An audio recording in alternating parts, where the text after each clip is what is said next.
Hi Sì, esatto. everyone, it's a sottosoglia. Esatto. I'm laughing because who would not do that? Yeah, excited, a little bit worried maybe. Lol. I hope we can get What some fun. mandolin on the background. Exactly. The poor Fabrizio between two women today, eh?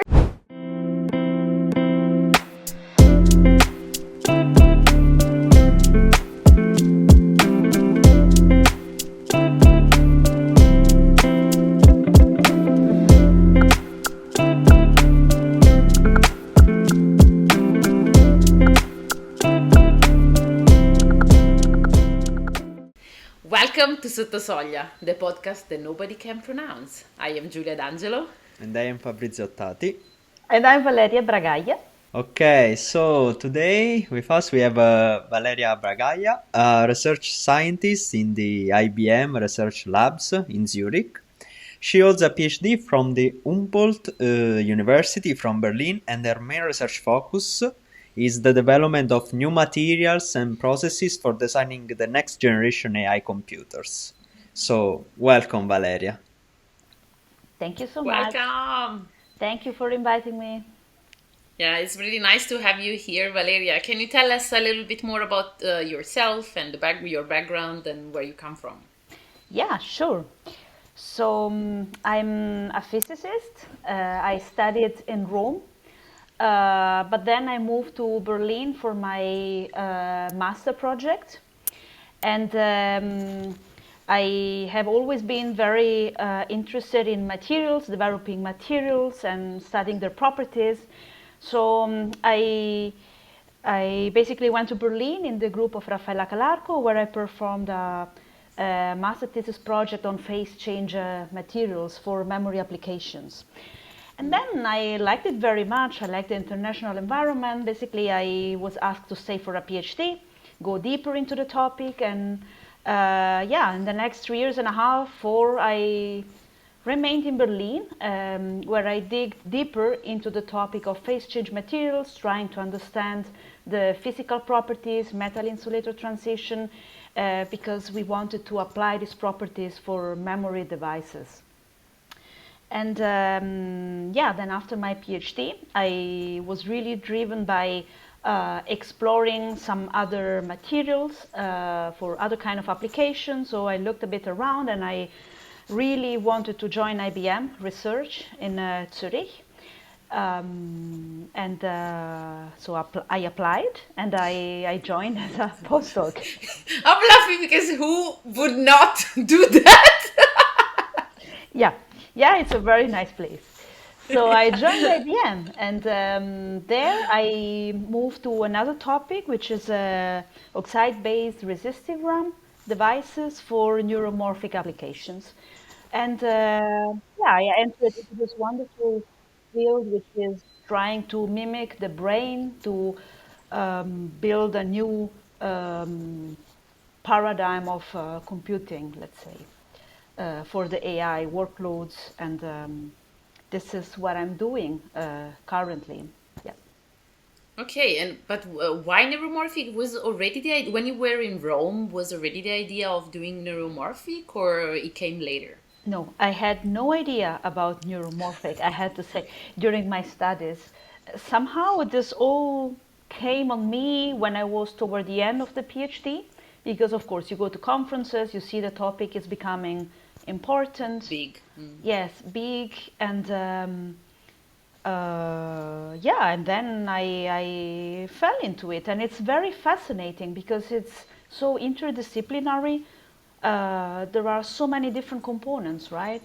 From the material to the neuroscience to the system, and then there are the algorithms, and it's really, really exciting. So by joining IBM and then remaining there as a permanent scientist, I had really the chance to get exposed to a world that I knew very superficially before. And now I'm fully into it, and I love it. Okay. So let's start with the actual podcast because it would be super interesting to keep asking you question on that, but we need to get to know you personally. So Okay. the first question that we ask to everyone, every guest here, is how are you at the moment?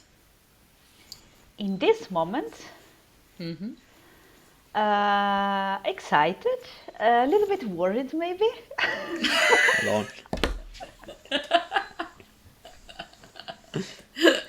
We will survive, Valeria. Yeah, I I'm hope sure. that. I'm sure. I just need to flow into the thing. Yes. Yeah, but you're fine, right? Everything Yes, is going fine. Nice. I'm fine. Apart from the Zurich being very, very cold in this Yes, moment. yes. I came back a few weeks ago from a holiday in Brazil, and yeah, I Ah, wish I would be still there, participating to the podcast. Uh, and actually, you should visit Hamburg because in our office we recently started counting how many days have been since we have seen the sun. Right now we are at 18, so Oh, it can get worse. Trust me. okay, I, okay. I mean, guys, I take supplements for vitamin D, so I mean, I think we are all on the same Yes, problem. I had the two. definitely. Okay. And as Italians, I mean, we are all Italians. I'm so happy. Like, this is a nice episode, all Italian. So all of our accent will be coming out Yes. strongly. Yeah. I So let's start. I hope we can get some What fun. mandolin on the background. Ex- I will. I will put it. Okay, let's start. So we broke a little bit the ice, and let's start with the actual podcast, with the real podcast. So we showed you a preview of what you were about to do. You're about to respond to some questions. So these are the fearsome sottosoglia cards. And we will be asking you questions at their own will. Okay, so Okay, it's not our problem. You can't take it personally with us. okay. It's the cards. Okay. You won't predict my future with these cards, right? At some point. No, Okay. I really wish. I was so close 3 months ago. I was so close to ask for some tarots, but then I was like, you know what? Probably I would lose credibility as a scientist, but but I was very close. Anyway, tell me which card should I pick? Randomly, a number from the top. What do you want? Let's start from the top one. Okay, let's see. Okay, interesting. How has your family influenced your career path? Nice one to start. My family has always been very supportive. They are not highly educated, in the sense they didn't go to university, but from the very beginning, they have always encouraged me to study, to learn as much as I could. They created an environment around me, and I felt very supported in this sense. So I think they really played a crucial role. Yeah. But they weren't forcing you, right? Like it's the same for me, right? My father was a driver of a bus, and my mother was a secretary. So in that sense, I kind of felt I could do whatever I wanted, right? I was really supported, and I could do whatever I wanted. In contrary to the people that actually have maybe like professors as parents and stuff, which is way different. But they could. So the question would be, could they understand what you were doing? And they were supportive, but did they understand what you were doing? And because, for example, my mother still doesn't get most of the I see. things I do. I see. So I have to say that I have been very curious about physics since middle school. because we had a very good math professor who was inviting some people for experiments, So I always had the perception that physics was something really applied, tangible in our life, and I was always very curious. On another hand, I really liked studying in general. I think till I was in the last year of my gymnasium, I have changed so many times ideas about what I wanted to be in the future. So many times. I wanted to be a psychologist, then I wanted to be an artist, then I wanted to be, I don't know, study grammar, Italian grammar, can you believe it? I have changed so many times my opinion. But then in the last year, when things got a little bit more tight that I really had to decide, I thought, okay, what is exciting me the most? And I realized that I was so excited when I was solving the problems of physics, or doing the math things. I always wanted to learn more, do more. And I very spontaneously decided, okay, let's go there. I think it's a very fascinating field. There is a lot of structure, but at the same time, I also saw that there was a lot of creativity needed, right? You needed to be very open. And that's how it started, let's say, how I I decided to do physics. I would ask you even more, why have you decided to go for this kind of like stressful path? But that's probably another question. Yeah, I think I have always been attracted by the difficult things and complicated situations. I studied 10 years in a conservatory, classical music, What? piano. Yeah, since I was 10 years old till I was 20, 21. So it overlapped with all my studies, with my bachelor. And I have to say, thinking about it now, in the music that I was studying, right, classical music, there was so much similarity with physics and math. The structure, but still Yes. you need to add this extra touch, and I think somehow I was already building myself going into this direction, but I only got it later on. I remember my teacher, my dance teacher, always told me that the best dancers as had always some connection with math or engineers, or yeah, there is something, of course, strongly Some link. correlated. Yeah, it's very interesting. Yeah, I also remember during my studies of physics, I had so many friends and colleagues, they were in a way or the other into music. So there must be some kind of link. Yeah.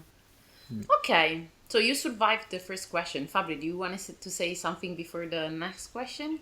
I had a small curiosity because I come from a family from the south of Italy. Also, they did not go past middle school and whatever. How did they, in the case of your family, how did they take it when you said, I want to be a researcher? Because when I said I want to do a PhD, they said, but find a job. Come on. Yeah, exactly. Yeah, that was my point. Yeah. Why do you want to do that? No, somehow I didn't have this. My father, he was always so proud, and the more I was moving forward in my education, the more he was with his colleagues and friends, family saying, "Ah, she's my daughter." I was also studying in very high floors, a very high level. He was always making these jokes. I think they have always been very proud of seeing me excited about what I was doing. And maybe, I mean, they also saw that I went abroad.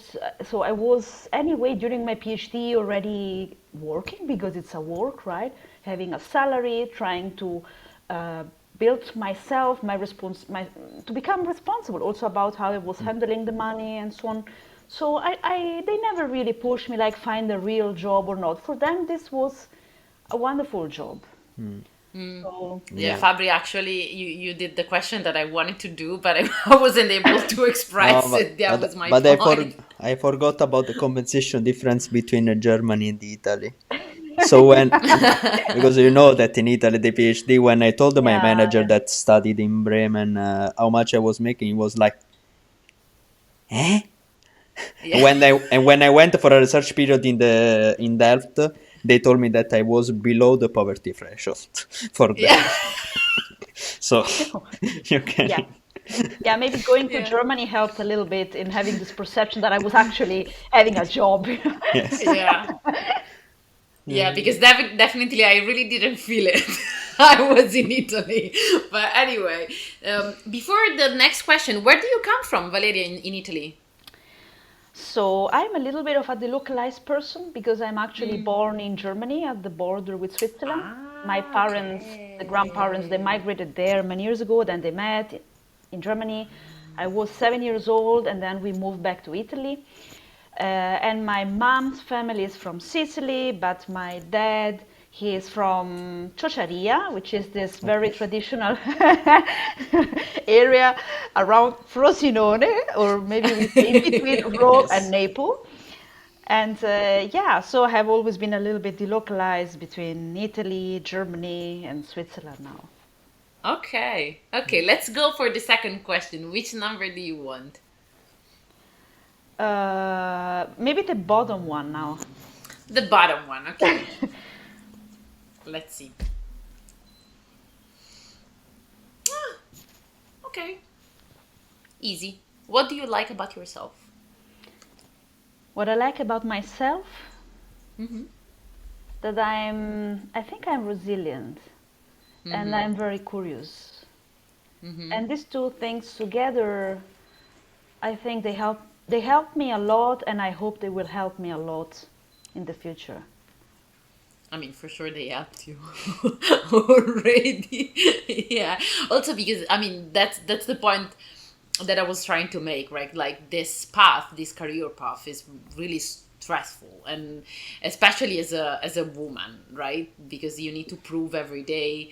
I don't want to make it always as a woman thing, but it is because in an engineering world, every day we need to prove that we are actually able to talk about computers, able to talk about technical things, and so on and so forth. So There is a resilience is, bias, right? A long-term bias yeah, that women are more definitely. into social human things and not necessarily into technical things. We know that, but yeah. Yeah, Yeah. definitely. I mean, our purpose is to make kids. But anyway, let's try another question. The poor Fabrizio in between two women today, eh? I'm comfortable. I'm comfortable. I never had these problems, luckily. Okay, good. I know many people You that choose. do. You choose. But is there a number that I can actually say, or Yeah, I will count. I can give you a range if you want. no? Let's say 13 from the top. 13. Okay. We have another guest. Yes. Yeah, we have many guests. Yes. Merlino. I mean, my cats, I think they're sleeping somewhere, but Merlino is always with us. He always jumps on the. Okay. Yeah, this might be. So, this is about your work. How do you stay motivated when your research is a dead end? Oh, You don't. I don't. I drink so mostly. yeah, this sometimes might help to forget on the spot. But I think my main motivation comes from the people, from the students. Nice They are response. really the highlight in my work. So the fact that something is a dead end means I cannot get myself down because I need to be there to find a solution, because there are students and other people right in the team who might need support. So this kind of gives me the drive to move forward. I was thinking that actually I never feel I have a dead end, but because I kind of feel the pressure that I need to publish something. So I try every time to adjust Yeah. that at dead end to make something with it. Do you relate on this, or you actually are much more, you're freer than me, and then when it's a dead end, you just accept it and you go on? No, I think in general the research approach, it's important to be dynamic, right? Because you set goals, you set milestones, but you know that there are dynamic goals and milestones in research. So before you approach the real dead end, you should be able to go around it or to find some plan B, plan C. But of course, I'm also in a more industrial environment, so sometimes you also have projects that, at some point you might get to some dead end. And I don't think I have been in this extreme situation yet, because there is always a way around. I try to keep this approach, but yeah, I think it's important to stay self-motivated, but also to be grounded, realistic. I mean, at some point you might realize that actually what you're working on is not really worth what the expectations were at the beginning, right? And it's important as a researcher also to be able to acknowledge this. So, yeah. Yeah, and It also depends. we should clarify a little bit better the limitations of our Yeah. works, Yeah. which we do not do it, or at least when you do it, then you give some sort of like motivation or justification for the reviewer to reject the paper, which is actually the opposite of what we should be doing. I should be able to tell you what is not working. Yes. Yeah. No, but I think this peer review process, or even when you need to justify or explain and share with some other members outside your team why you want to pursue a certain kind of research, it's very important. And because it really helps you to get out of this loop in which we sometimes tend to be, because we want to solve the technical thing, we are there, but okay, we should never forget about the bigger picture, right? Why are we doing this in the first place? And things change, evolve. We have seen, especially in AI, how quickly things evolve. Maybe with the hardware a bit slower, but at least on the algorithm side, it's so fast. On the model side, so I think it's very important to try to keep a big picture and be grounded. Okay, so in this regard, I would leave the stage to Fabrizio, as we have a specific interruption usually from Fabrizio, which is, we call it discomfort time. Okay. Oh, great. No, no discomfort. Just curiosity. Just curiosity. So my main going through your background, my main curiosity, given the field that you work in, which is membrane technology for neuromorphic applications, and I suppose you work with SNNs also.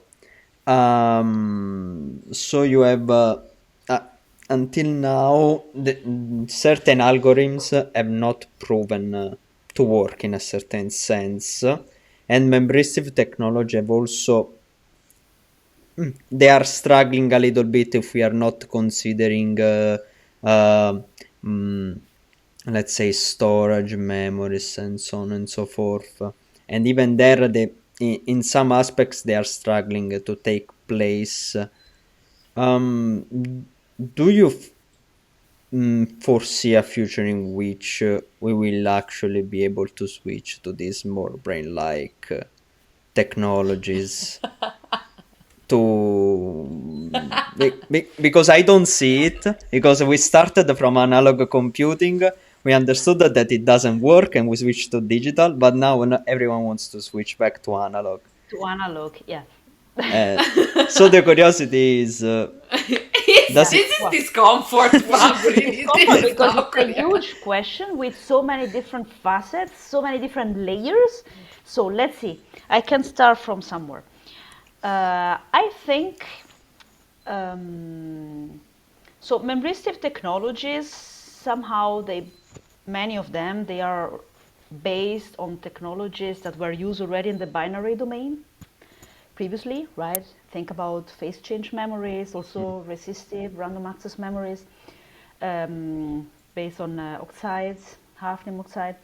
So in a way they are novel, but not too much. We know they are already CMOS compatible, and basically what we are doing to go more toward this brain-inspired approach is to really tune and play at the atomic scale, right, with the atoms to move them around and change the resistor switching to have more controlled analog control of the weights. So I think there has been a huge progress in this direction. But of course, it's not yet something that you can just bring into the industry, right? In terms of reliability, yield, and on top of that, the scalability for the large Exactly. models. This is That was really, my question. Yeah. yeah, because we have spent the last 10 years working on these technologies, and then all of a sudden, a few years ago, this huge large language models came out, right? And I mean, now the kind of hardware we have developed, how much is it really scalable? Can we do some heterogeneous integration? How can we move and integrate that? So I think the problem is really like with so many different facets that it's difficult to really say it will work or it won't work. But if we don't put our effort on it, we will never know, right? And I don't think this is already the moment to say we have to stop this effort. And on top of that, I think also on the algorithm side, right, there are so many things that can be done to map better the hardware. So I think the main challenge I see also in my experience at IBM, where I had to interface the different layers, is really this bridging. Because sometimes you realize you're trying to optimize your hardware like forever. You could do it forever, but an algorithm could compensate for so many non-idealities. So it's very important to have this bridge.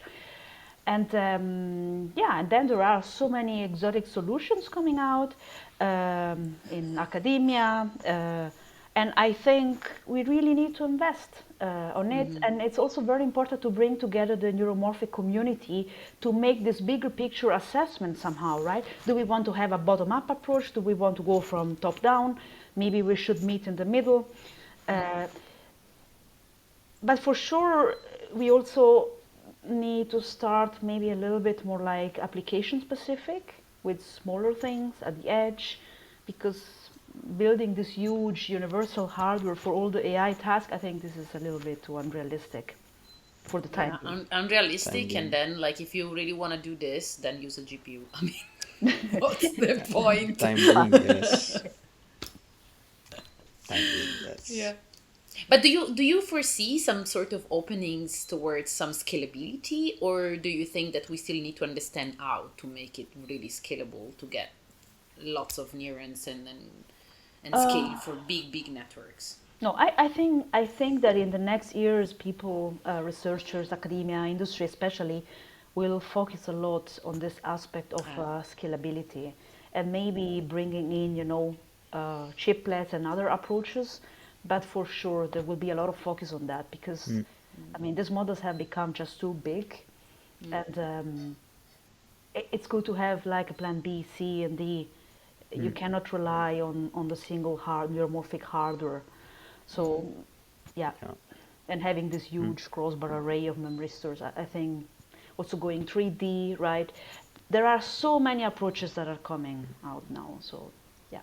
Yeah, Yeah, I'm absolutely. putting lots of hope on the 3D implementation. But let's see. Yeah, on the algorithmic side, there are hopes because it happened also with the CNNs that we had these huge models to do image classification, object recognition. Then throughout the years, they reduced in size and size and size, maintaining the performance.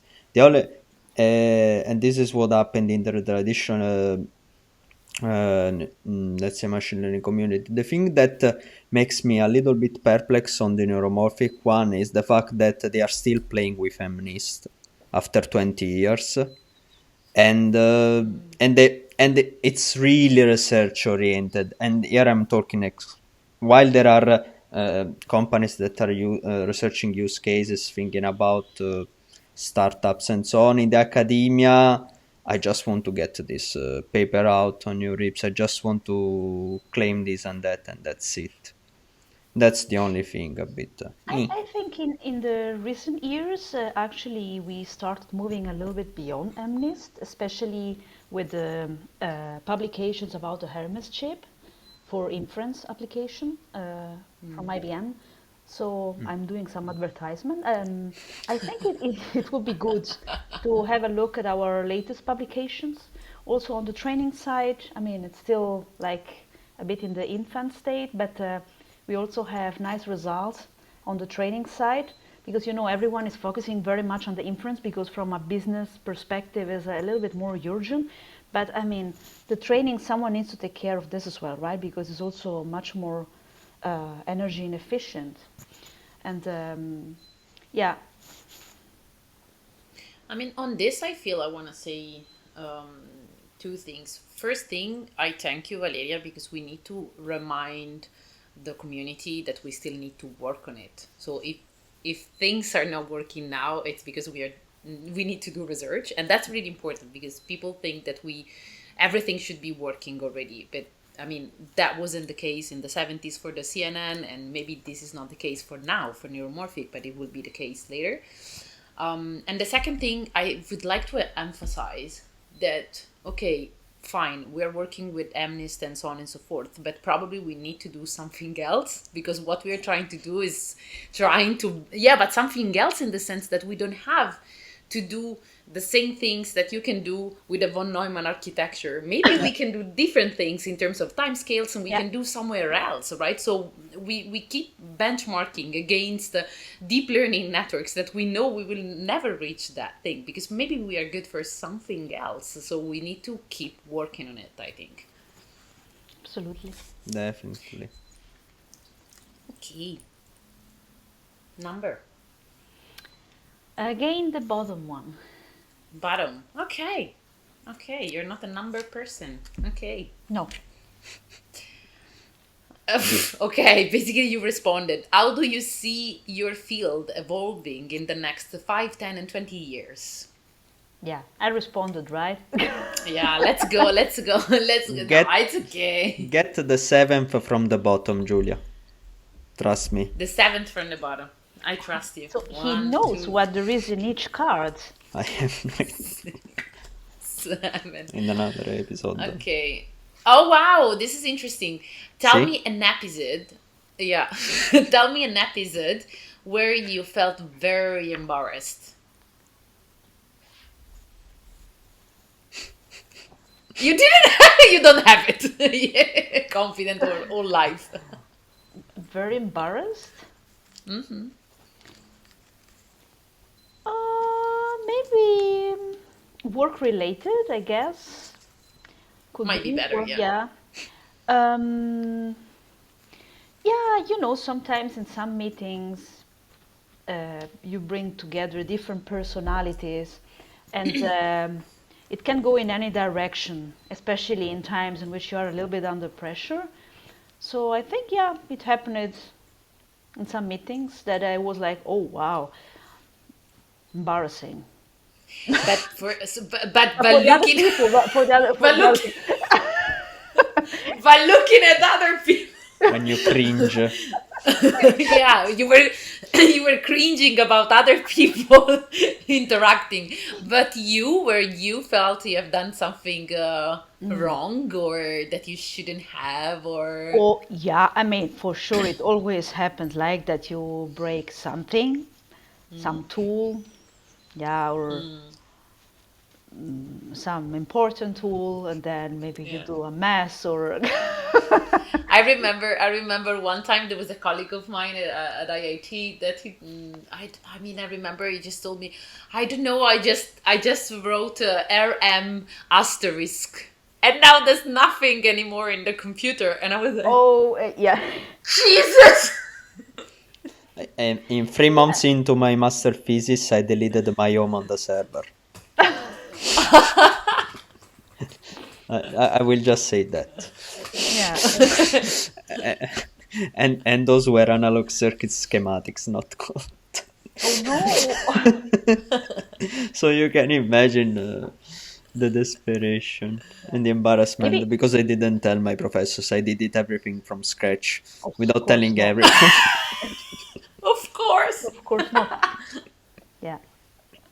Or, maybe another funny thing, but still I was embarrassed.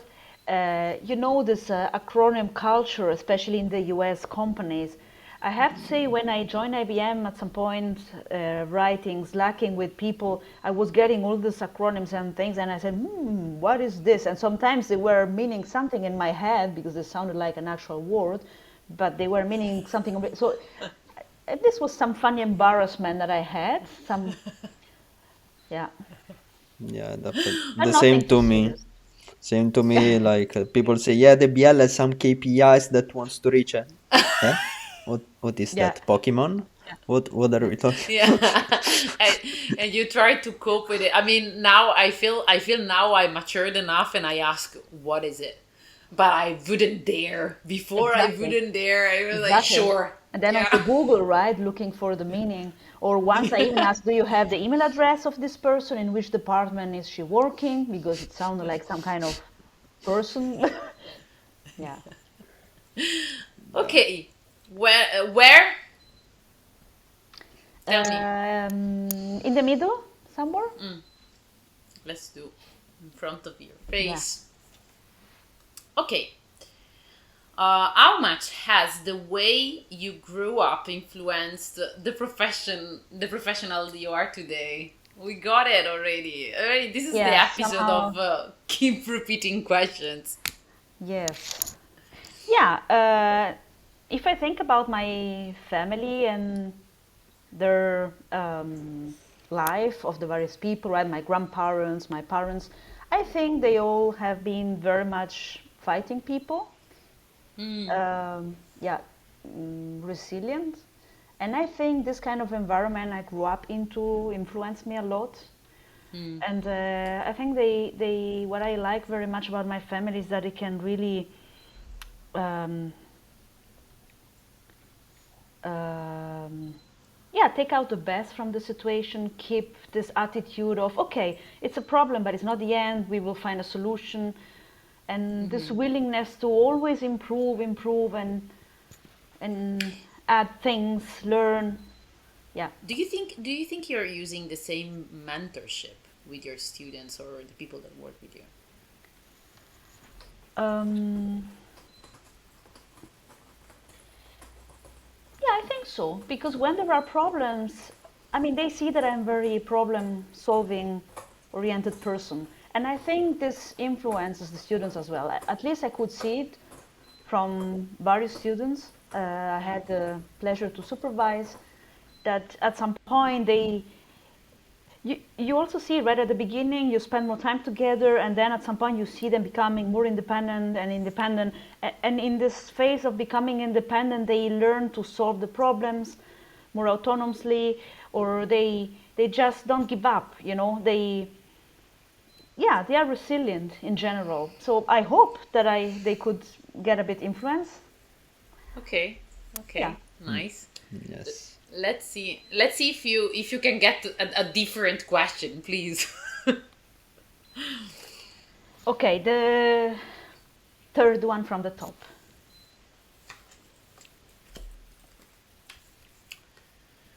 Okay, what's the most challenging decision you have had to make in your life? Oh. I'm kind of reading your mind like that's not all your business.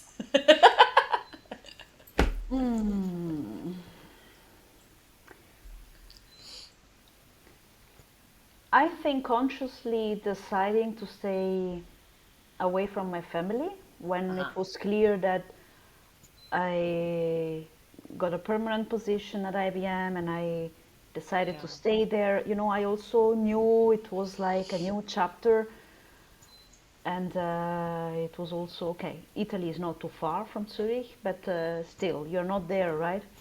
And especially in our Italian culture, more in the south, even that we tend to be very close, living daily the family. I think this was a big thing.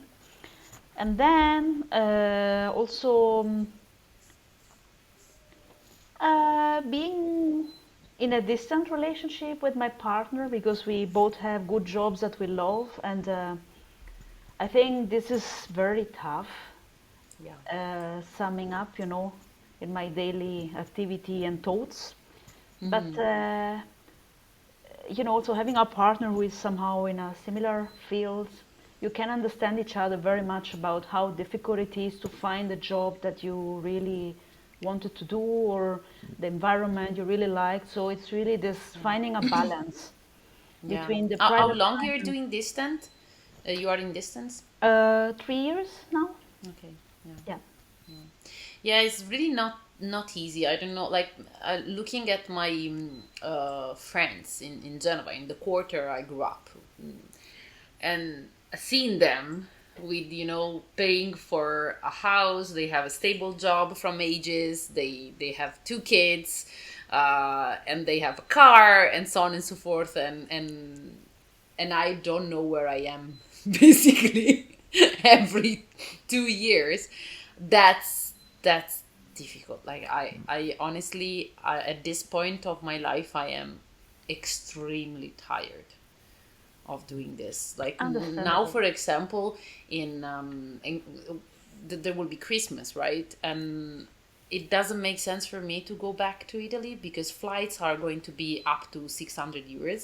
So it doesn't make real sense to be there maybe just for 2 days because I have the cats here. And then how do I see also my partner that is actually in Zurich? So I think it's really difficult.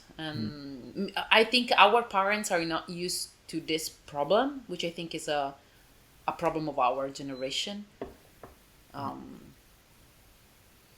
But it's a real mess. Yeah. But Valeria, did you ever really consider coming back to Italy?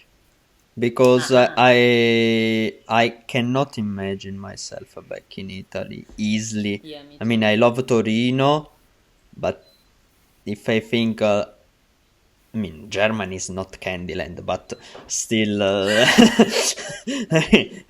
I have another question about that later. But did you ever consider, and do you sometimes consider going back to Italy and doing what you're doing? Um, yes, I consider it, uh, but not as something like that I have to do now, more on a longer term. Why not? I think it's more for this family, being close to my family, my niece. I have a niece now, my sister. It's more for these aspects. Okay, maybe the sun and the food, so if we start making a list of things. But right now, I feel I'm really living my Content. life. I'm happy, my professional uh, life. I'm very fulfilled, satisfied.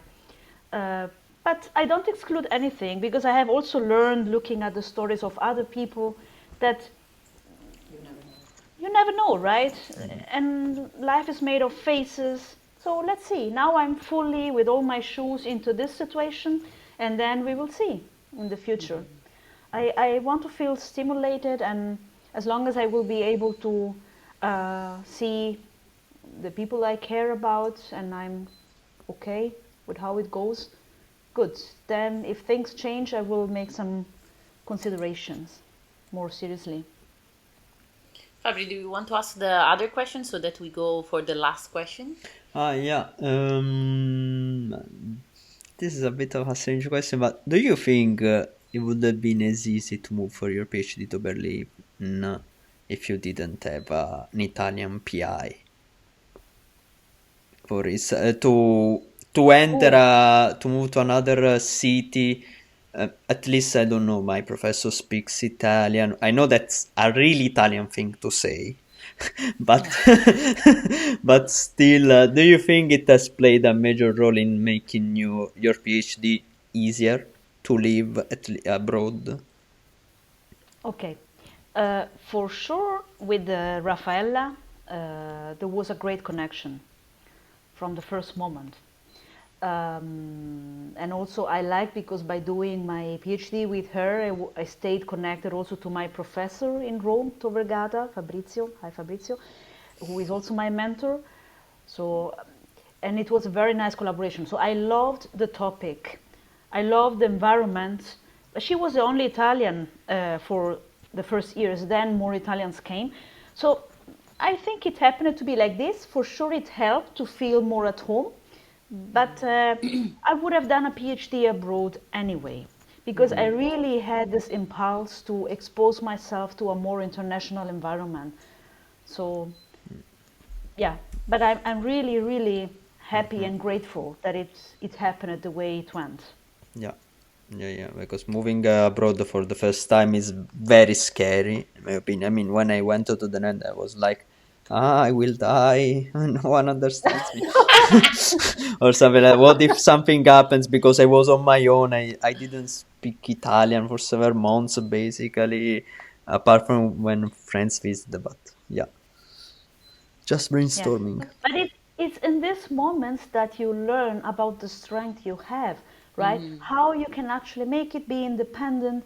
I think this is really a blessing to be in this kind of difficult situation, because after 6 months, 8 months, you really get empowered from it. So I would really recommend it. I have always been recommending it to my Yeah, yeah. friends in Italy. Also, sometimes they are frustrated about their work, about Italy, the situation, political situation. I have been always supporting making an experience abroad, even if you come back at some point. But it's very important because you really learn so much about yourself, your strengths, how far you can really go once you are exposed to the situation. And I mean, you can always go back, right? That's true. Yeah, yeah, Yeah. yeah. Okay, let's go for the last question, Valeria. 15th from the top. Nice. But he knows them. No, I just throw random Ah, numbers. That's exactly what I do at work, so it's I fun. see. As an analog designer, you throw random numbers. No, Okay, this could be interesting. What's the worst project you have worked on and why? Worst project? No, I always had very exciting projects. I don't want anyone to hear this. No, no, I can't. no, Oh my no. gosh, the worst project. No, I had very exciting projects from the beginning. Maybe a sub Maybe now project, we are starting to find something. a sub project that I didn't really like too much, but not because of the topic, because of the environment and how it was handled. During my PhD, I had to do a lot of optical measurements at some point, and yeah, maybe I wasn't so satisfied about the kind of supervision, there wasn't really a critical mass of people, and the laser was constantly down, and call the engineers, and then like this gets a little bit frustrating because you feel like you could really invest your energy and get something cool out, but if there aren't the conditions around, but here is also when I learn how important it is to be like with a good supervisor, to be in a good environment. It's not only about the topic. Ideally, if you can also pick people who are motivated to work, who are with a supportive approach, which doesn't mean that they solve your problems, but at least you can discuss about the problem with someone and find a solution. Yeah, definitely. I mean, to me, that makes 90% of the job. What is doing Artu? Um, the cat that is becoming crazy. But to me, like now, if I have to give an advice to a student, I would rather tell the student, pick something that you might like a little bit less, but you are sure about like the environment and that is supportive and then you feel right, and because PhD or research in general is already really challenging because Yeah. it's not a thing that you finish at 6 p.m. No. and you go home. That's really not the case. You bring it with you during the weekend and like even on the background, right? It's Yes. always running. Absolutely. So You need a lot of self motivation, right? And there will be very dark times in which you need to self coach yourself and do the job alone. But that's why then on the other aspects of the project, at least you want responsible people to be there.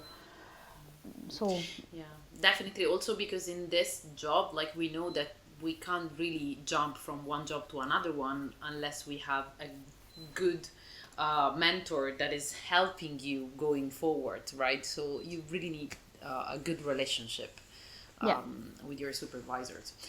Okay, so let's go for the last question, which is not the last with cards, but it's the question that we ask to all of our guests, which is so the subtitle of the podcast is The Person Behind the Scientist. So Fabrizio and I are wondering, who is the person behind the scientist in your case? Oh, wow.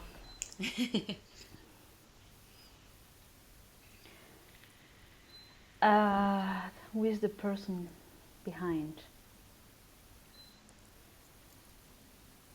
I I love my profession as a scientist because I see it as something that allows you to build, right, a piece for the future together with other people, bringing together different people, and everyone brings his own expertise and you discuss. It keeps me, I have the feeling it's a kind of profession that can keep me young, Alive. alive, right, lively. And I think because I am very curious and I always want to reinvent myself. And I like to do that being surrounded by people. For me, the people aspect is very important. That's really nice. Really, really nice. I really like these things that you said. It's really, really important. I mean, it tells me a lot about you. It's really nice. Yeah. Yeah. So I will leave the stage to Fabri. Yeah, no more discomfort. We just want to really thank you for participating in this conversation with us. Really. Yeah, you could really see that we didn't bite you. It No, was indeed. really, really, really Eventually, nice. I relaxed and I feel very comfortable. Yeah, I want to emphasize that we are very happy that you joined us today. And for the listeners, we hope you will join us in the next episode.